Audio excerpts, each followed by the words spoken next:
আসসালামু আলাইকুম। আইইউটির আরও একটা সাজেশন ক্লাসে তোমাদের সবাইকে স্বাগতম। সো আজকে আমরা কেমিস্ট্রি সাজেশন ক্লাসটা করব। মনে রাখবা আমি এখানে তোমাকে এই টপিকগুলো বাংলাতে বলে দিব। তোমার দায়িত্ব হবে সেই টপিকগুলো বইয়ের মধ্যে খুঁজে নিয়ে ভালো মতো পড়া, কিন্তু সেই সাথে অবশ্যই সেগুলোর ইংলিশ মিনিংগুলো জানতে হবে যাতে তুমি পরীক্ষার হলে কোশ্চেনগুলো বুঝতে পারো। তো চলো শুরু করা যাক কেমিস্ট্রির suggestion class. Chemistry first part, প্রথম চ্যাপ্টারটা নিঃসন্দেহে বাদ চলে গেছে। ল্যাবরেটরির নিরাপদ রসায়ন থেকে কোনো কোশ্চেন আসে না, শুরু হয় হলো গুণগত রসায়ন থেকে। সো গুণগত রসায়নের প্রথমত তোমাকে ইলেকট্রন বিন্যাস থেকে কোশ্চেন করবে।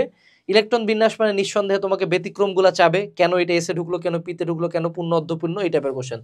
মনে রাখবা কেমিস্ট্রি আইইউটি হোক পৃথিবীর যেই জায়গায় হোক, chemistry is all about theoretical, অর্থাৎ কেমিস্ট্রির মেজরিটি কোশ্চেন তথ্যভিত্তিক হবে, নট ম্যাথমেটিক্যাল। এবং আমার পার্সোনাল এক্সপিরিয়েন্স, যদি ইংলিশ বুঝতে কষ্ট হয় কোনো একটা সাবজেক্টের কেমিস্ট্রি নিঃসন্দেহে, তাই অবশ্যই ইংলিশগুলা ভালো মতো শিখে যাবা।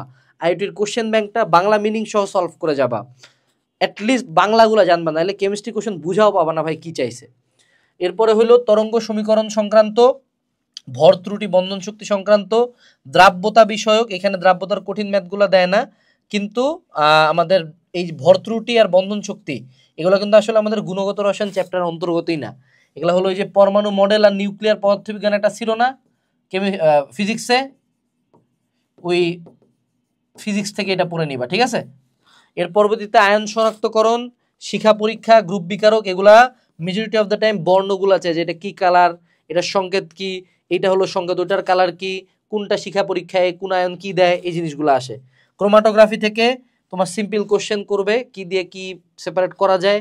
তারপর হলো আমাদের ওই যে একটা ধ্রুবক আছে আর এফ, ওই আর এফ ধ্রুবক থেকে কোশ্চেন আসে।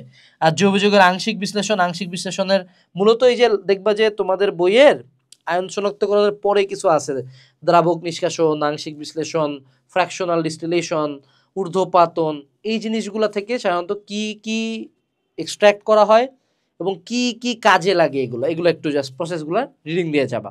আমি অলওয়েজ বলবো কেমিস্ট্রি ইজ অল অ্যাবাউট হলো হাজারিন আখতার। হাজারিন আখতারের বইয়ের বাইরে কিচ্ছু নাই। সুন্দর মতো হাজারিন আখতারের বই পড়বা। আর ম্যান্ডেটরি হলো ইংলিশ মিনিংগুলো জানা। ইংলিশ মিনিং জানার জন্য বাজারে একমাত্র বই আইওটি অ্যানালাইসিস মেগাবুক। আর পরবর্তী চ্যাপ্টারে যদি আমরা চলে যাই, সেটা হলো পর্যায়বৃত্ত ধর্ম। এইখানে দেখো ব্লক কেমিস্ট্রি এবং পর্যায়বৃত্ত ধর্ম মানে কি হয়, এটা কি কোন টপিক হলো না, এটা কিচ্ছু না। এটা বেসিক্যালি তোমাকে বলবে যে ডানে বামে কি হয়, তারপরে উপরে নিচে কি হয়, ঠিক আছে, কোনটা বাড়ে কোনটা কমে, কোনটার কাছে বেশি কোনটার একটা বেশি, সবচেয়ে বেশি ইম্পর্টেন্ট মোস্ট ইম্পর্টেন্ট যেগুলা মোস্ট ইম্পর্টেন্ট কোশ্চেন্স আসবে, সেটা হলো গিয়ে আমাদের ব্যতিক্রমগুলা। অক্সিজেন নাইট্রোজেনের জন্য কেন ব্যতিক্রম, বেরিলিয়াম বোরন কেন ব্যতিক্রম, ক্লোরিন ফ্লোরিনের এটা কেন ব্যতিক্রম, কে এটার হওয়ার কথা ছিল এটা হইলো কেন, এটা এই জায়গা থেকে প্রশ্ন আসে। এর পরবর্তীতে ফাজানের নীতি, ফাজানের নীতির যে ক্রমগুলা, এই ক্রমগুলা ভালো মতো পড়ে যেতে হবে, ঠিক আছে। আচ্ছা, আর বন্ধন সংক্রান্ত মানে কি, ওই যে একটা সূত্র আছে না, যে এখানে কোনটা, এখানে হলো sp2 নাকি sp3, তারপরে বন্ধন কোণ কত, এখানে মুক্ত জোর কয়টা, বন্ধন জোর কয়টা, এই যে বন্ধন সংক্রান্ত পার্ট যেটা, হ্যাঁ, এটা আমার পার্সোনাল সাজেশন হলো এটা টোটালটা তুমি হলো গুহ স্যারের বই থেকে পড়ো, ওইখানে সবচেয়ে ডিটেলসে আলোচনা আছে। গুহ স্যারের বই যদিও অনেকের কাছে কঠিন লাগতে পারে ওই পার্টটা, হাজারি স্যার পড়লেও হবে, কিন্তু গুহ স্যারের সূত্র এবং পার্টগুলা খুব ডিটেলসে লেখা আর কি। ওকে, এই গেল আমাদের পর্যাবৃত্ত ধর্ম রাসায়নিক বন্ধন।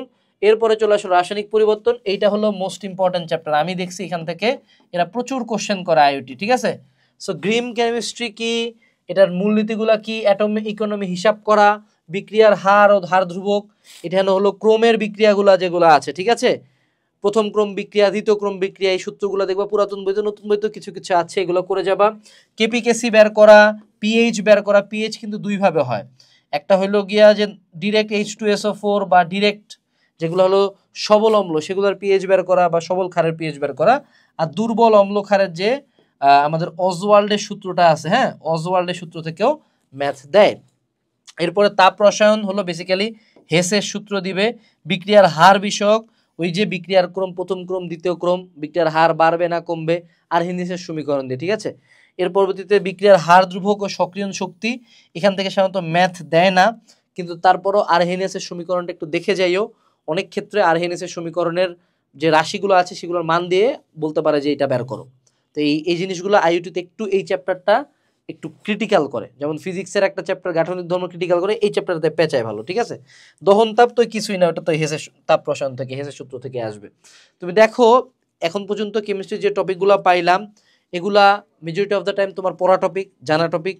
কোশ্চেন খুব একটা কঠিন হবে না, কোশ্চেনটা বুঝতে সমস্যা হবে, এই জন্য কোনো একটা বই থেকে বাংলা মিনিং সহ এগুলো পড়বা, প্র্যাকটিস করবা। এবং যদি তোমার নিজের এনার্জি কম থাকে তাহলে অবশ্যই আমাদের একটা ক্র্যাশ কোর্স আছে, এখানে আমাদের টিচার আসে, তোমাদের কোশ্চেনগুলো মিনিং পড়ে বুঝাই শিখাই দিবে। বর্তমানে অনলাইনে আইওটির জন্য আমরা বাদে কেউই পড়াচ্ছে না, তো অবশ্যই আইওটির ক্র্যাশ কোর্সটাতে এনরোল করবা, ভিডিও ডেসক্রিপশন বক্সে লিঙ্ক দেওয়া আছে, ঠিক আছে। এর পরবর্তীতে চলে আসলো আমাদের কেমিস্ট্রি সেকেন্ড পেপার, ঠিক আছে। এখন তুমি যদি আমাকে কোশ্চেন করো আইআইটিতে কোন পার্ট থেকে বেশি কোশ্চেন হয়, আমি বলবো কম্পারেটিভলি তারা ফার্স্ট পেপার থেকে বেশি কোশ্চেন করে, ঠিক আছে। সেকেন্ড পেপারে এই যে বয়েল চার্লস সূত্র, ডাল্টনের সূত্র, গ্রাহামের সূত্র, গ্যাসের গতিতত্ত্বের সূত্র, এগুলো এই জিনিসগুলা কিছুই না, এগুলা যা সিম্পল সূত্র আর ম্যাথ আসবে, হ্যাঁ সূত্র আর ম্যাথ, এখানে পেঁচানোর কিচ্ছু নেই, তুমি কোশ্চেন দেখে বলে দিতে পারবা, ওকে।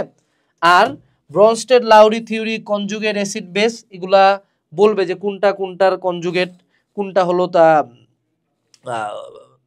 আরে কি বলে ওয়ার্ডসটা আমি ভুলে গেছি। কনজুগেট মানে হলো অনুবন্ধী অম্ল, অনুবন্ধী ক্ষার, ঠিক আছে, একক্ষারীয় অম্ল, দ্বিক্ষারীয় অম্ল, এরকম। পানির ক্ষরতা রিলেটেড এটা হলো থিওরিটিক্যাল কোশ্চেন আসবে কিন্তু, হ্যাঁ, যে পিএইচ এর মান কত অ্যালাউড, বিওডির মান কত অ্যালাউড, সিওডির মান কত অ্যালাউড, কোনটা ভালো কোনটা খারাপ, এই থিওরিটিক্যাল কোশ্চেন এখান থেকে থাকবে। এরপরে চলে আসলো হইলো গিয়া আমাদের জৈব যৌগ, হ্যাঁ।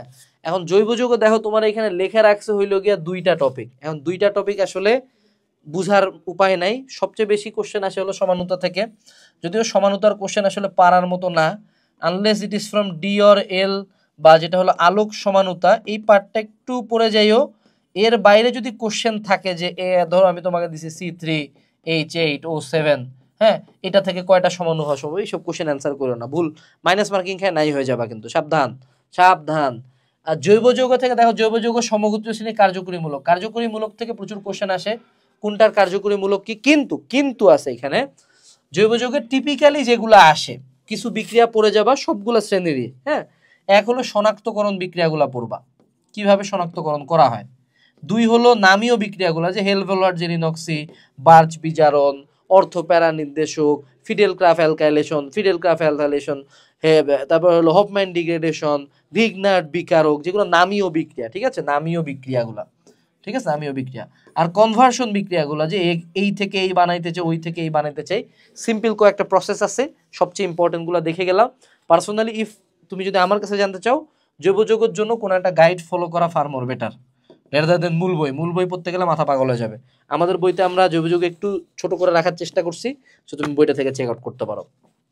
এরপরে চলে গেল আমাদের পরিমাণগত রসায়ন, এইটা আমি বলবো কেমিস্ট্রির সেকেন্ড পার্টের মোস্ট ইম্পর্টেন্ট চ্যাপ্টার, এখান থেকে তারা বেশি কোশ্চেন করবে। সো তোমার এখানে মোল সংখ্যা সংক্রান্ত N = SV divided by 1000, W divide by M, যতগুলা সূত্র আছে, হ্যাঁ, V ডিভাইড বাই 22.4, অর্থাৎ মোল সংখ্যা ইন্টু তুল্য সংখ্যার একটা সূত্র আছে, N ইন্টু E, মোল সংখ্যা ইন্টু তুল্য সংখ্যা, দেখবা হলো লিটন ভাইয়ের একটা শীট আছে, হ্যাঁ, উদ্ভাসের, এই শীটটা অনলাইনেই পাবা, ওখান থেকে যদি তুমি পড়ো এও জন্মে এই চ্যাপ্টারের একটি ম্যাথও আটকাবে না। ওই সংযুক্তি সংকেত বিষয়ক, এটা তো আসলে 9-10-এর থিম, এটা তুমি হলো ওদের আইওটির কোশ্চেন ব্যাংকেই পাবা, এটা সাধারণত আমাদের কেমিস্ট্রি বইতে আলোচনা নাই। কিন্তু এই যে মূল সংখ্যা তুল্য সংখ্যার একটা মানে শীট আছে লিটন ভাইয়ের, ওটা যদি তুমি পড়ো এই চ্যাপ্টারে তোমার মোলারিটি, ঘনমাত্রা, তারপর হলো অম্লক্ষারের প্রশমতন, অম্লক্ষারের সমতাকরণ, তারপর জারণ বিজারণের ম্যাথ, যত ম্যাথ ওই একটা শীট থেকে হয়ে যাবে, ঠিক আছে। সো লিটন ভাইয়ের একটা শীট আছে, এটা একটু ম্যানেজ করিও তোমরা, আমার পার্সোনাল অনুরোধ থাকবে, এটা একটা গোটেড শীট ভাই, আজ পর্যন্ত কোনো জায়গায় এত ভালো কেউ লেখে নাই, ঠিক আছে।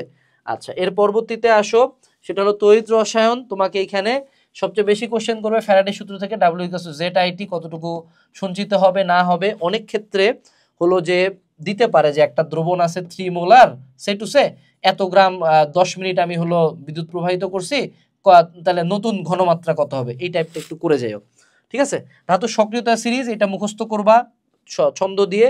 আর অর্ধকোষ বিক্রিয়া, এটা তো তুমি জানোই যে এই অর্ধকোষ বিক্রিয়া থেকে আসলে অনেক কিছুই দিতে পারে, পাত্রে রাখা যাবে কিনা, তারপরে হলো বিক্রিয়া হবে কিনা, এগুলো আসলে ই অক্স আর ই রেড এর যে প্লাস দিয়ে সূত্রটা, এটা বেসিকটা ঠিক থাকলেই হয়, এটা আসলে খুব কঠিন কমপ্লেক্স কোনো কোশ্চেন এখান থেকে দেয় না, কিন্তু ফ্যারাডের সূত্র থেকে কোশ্চেন আসে। আর আর আর আর আর একটা আরেকটা এই যে পরিবাহিতা পার্টটা একটু পড়ে যাও, ঠিক আছে? কেমিস্ট্রি তড়িৎ রসায়নের পরিবাহিতা পার্টটা পড়ে যাও। যদিও পরিবাহিতা তুমি যদি হাজারি স্যার থেকে পড়তে যাও অনেক প্রকার টপিকস দেওয়া আছে, একটু কঠিন লাগবে স্বাভাবিকভাবেই, কিন্তু এখানে পরিবাহিতার মেজর 2 থেকে 3টা সূত্র আছে, 2 থেকে 3টা সূত্র আছে। এই 2-3টা সূত্র একটু মুখস্থ করে যাও, কারণ রিসেন্ট টাইমসে এই জায়গাটা থেকে কোশ্চেন করা শুরু হয়েছে। তো তুমি যদি না করে যাও, ডিরেক্ট সূত্র থেকে দেয়, এটা পেঁচায় না সাধারণত, হ্যাঁ, জানে স্টুডেন্টরা কম পড়ে। তো এগুলো থেকে যেহেতু কোশ্চেন আসছে তুমি একটু পড়ে যাইও।